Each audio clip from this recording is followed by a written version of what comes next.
Hello and welcome to yet another episode of the NU series. Tipu Sultan, rather a controversial figure from the perspective of today's politics. Certain leaders and political parties claim him to be a symbol of national struggle, celebrate him as one of the important and significant freedom fighters, while other political parties do not think the same. Indeed, Tipu Sultan remains a very contested figure in the contemporary times. But have you thought of his past? From the perspective of prelims examination and also from the perspective of GS mains paper, first it is important for us to understand the brief background about Tipu Sultan and talk about the controversy in the current times. We will talk about Tipu Sultan. The debate is, was he a tyrant and an orthodox Muslim, and the legacy that he leaves. Also, a question will be asked in the comment segment. It's a prelims-based question. You can answer that in the comment segment only. Now, Tipu Sultan, how history remembers him, why controversy doesn't forget him. We will talk about that. Why is he such a controversial figure? First of all, let us talk about Tipu Sultan. Recently, his birthday was celebrated. He was born in November 1750 as Sultan Fateh Ali Sahib Tipu. And he was born in Devanhalli, which is in present-day Bengaluru. He is also known as the Tiger of Mysore. His father was Hyder Ali. He ruled from 1782 when Hyder Ali passed and died in 1799, defending his capital, Seringapatam, from the British, and he was a well-educated man. He was fluent in Arabic, Persian, Canarese and Urdu as well. Many of other features of his rule include the administrative reforms that he did. Specifically, he used Western military method alongside traditional methods so that artillery plus the rocket system plus the traditional method could give him an upper hand. Other than that, the coinage system was reformed and introduced by him, along with Mauludi Loni solar calendar, and new land revenue system was also introduced by him, which helped in the growth of Mysore silk industry. Moving ahead to the other facets of his personality, he also maintained a pretty considerable armed forces on the European model. He reformed his army on the European model by taking the help of the French, although he never let those French become a pressure group.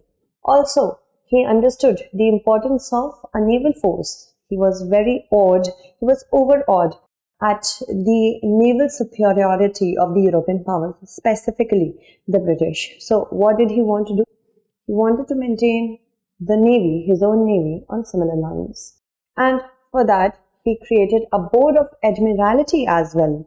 Also, he planned a fleet under that of 22 battleships and 20 large frigates. Along with the plans for ships, he also maintained 3 dockyards at Mangalore, Wajedabad and Moledabad, although this never fructified. Moving ahead to the other facets, his emissaries were such that they knew what Tipu liked. So, France, the emissaries returned from France with gunsmiths, watchmakers, workers of porcelain from Severus, glass workers, textile weavers, printers who could work with Eastern language, and engineer and a physician as well. So, one thing that we can understand from Tipu, this particular facet about Tipu's personality, is that he was well aware of the fact that it is important to gain knowledge from around the globe.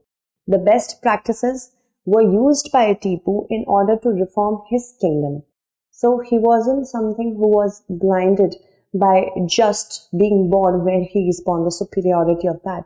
He also understood that countries all around the globe also had this particular leverage with respect to these many things. That is why he understood that it is important to garner their approach as well. Now, clove and camphor trees were also, something that he liked very much. So he got that as well. European fruit trees, seeds of various flowers. So this shows us he was pretty progressive in nature when it comes to reforming his kingdom, not only the military but also the cultural, the agricultural part as well. Tipu wanted Mysore to be a modern rival of the European powers and made investments in technology accordingly.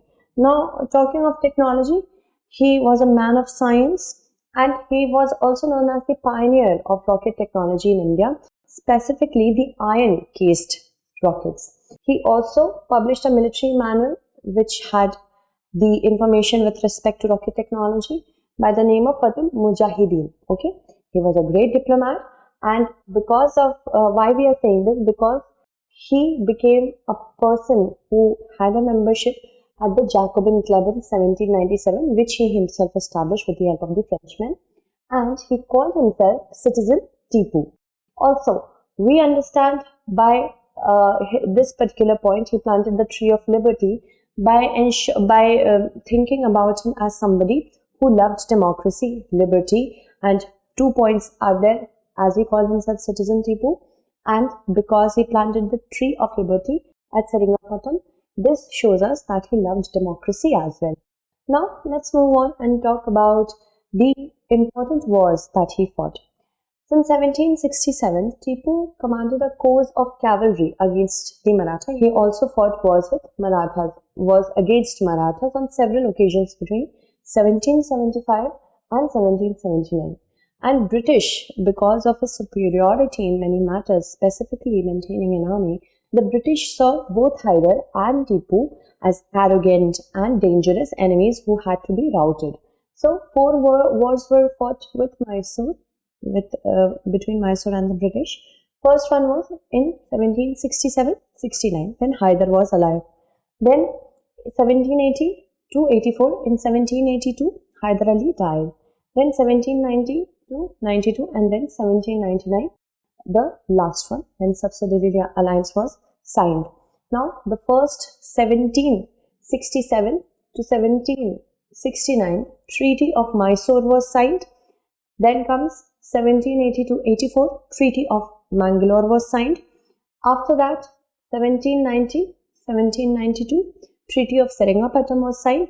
And when Tipu died defending his capital as a hero, so what happened? That in 1799 he died, and the Mysore went into the kingdom of Vodeyars, and then subsidiary alliance was signed.